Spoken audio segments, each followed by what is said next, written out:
Ito, malaking sunog dito. Tambakan ng Ubus na.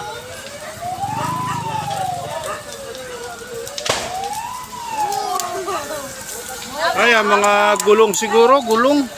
Mga Dapat nababasa na yan eh.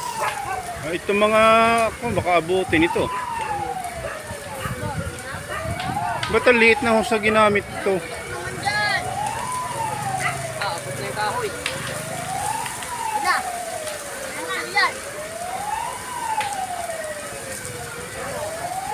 Hanggang doon na, laki ng panaabot hanggang doon.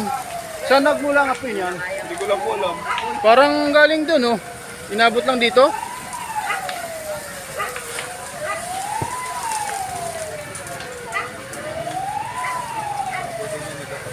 Kakayanin niya. Palibot na. Ba't maliit ang hose na ginamit? Yun ang pressure.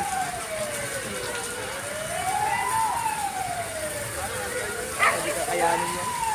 Bali, wala yan tubig na yan. May mga gulong siguro dyan, ano. Wala, walang gulong dyan. Anong nasusunog ng mga bagay dyan? Baka lang yan eh. Puro plastic po daw yan. Ano naman? Wala na. Nanditira na po yun. Ba't walang tubig yung bumbiro pumunta? Wala. Kalahati pala kanina yan. Nandiyan na yung bumbiro. Hindi pa rin na kami.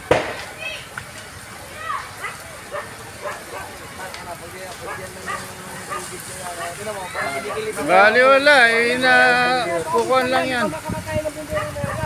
Dapat lang pa sa inyo. Eh kanina pala kunti pa lang yan eh. Oo nga. Eh nandiyan na yan ka kanila eh. Ayaw magsigalaw. Wala nga yung tubig ng bumbiro. O, sapat ba yan para mapumatay ng apoy?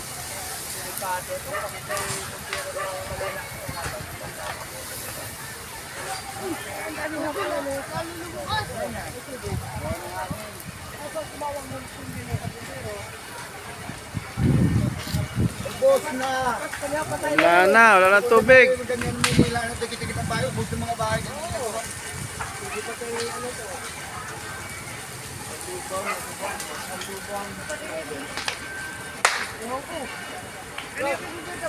Wala naman nakatira dyan sa kubo dyan. Wala na natira. Wala.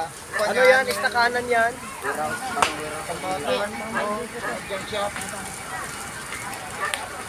Loud. Saan galing ang apoy banda? Mula doon? Wala na bahay dyan. Malalim ng bahay. Dito lang. Hindi, yung apoy saan nagmula? Diyan yung sa loob. Eh, ba't nagkasunog sa loob? Bakit na nangyari nito na walang kurintiyan dyan? Imposible, baka may nagsilab. Eh, kasi wala naman pumumula ng apoy pagka kung hindi galing doon sa damo doon, na pumunta rito. Ang dumalaw na sa loob ang sa edimit. Styro yan din po.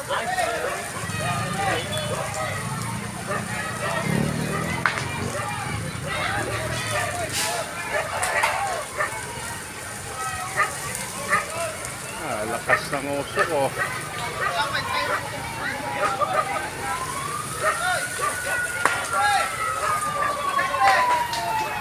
Wala ng tubig yung bumbero.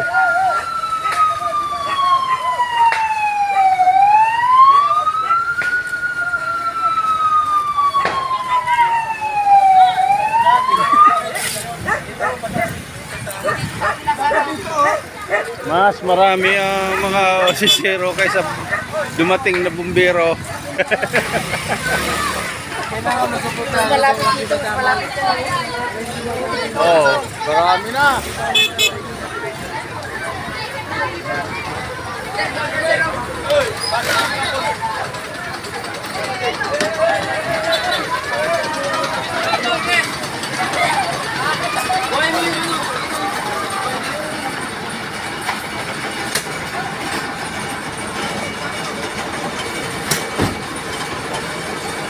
Dito mo kayo. Ikabit yung isa.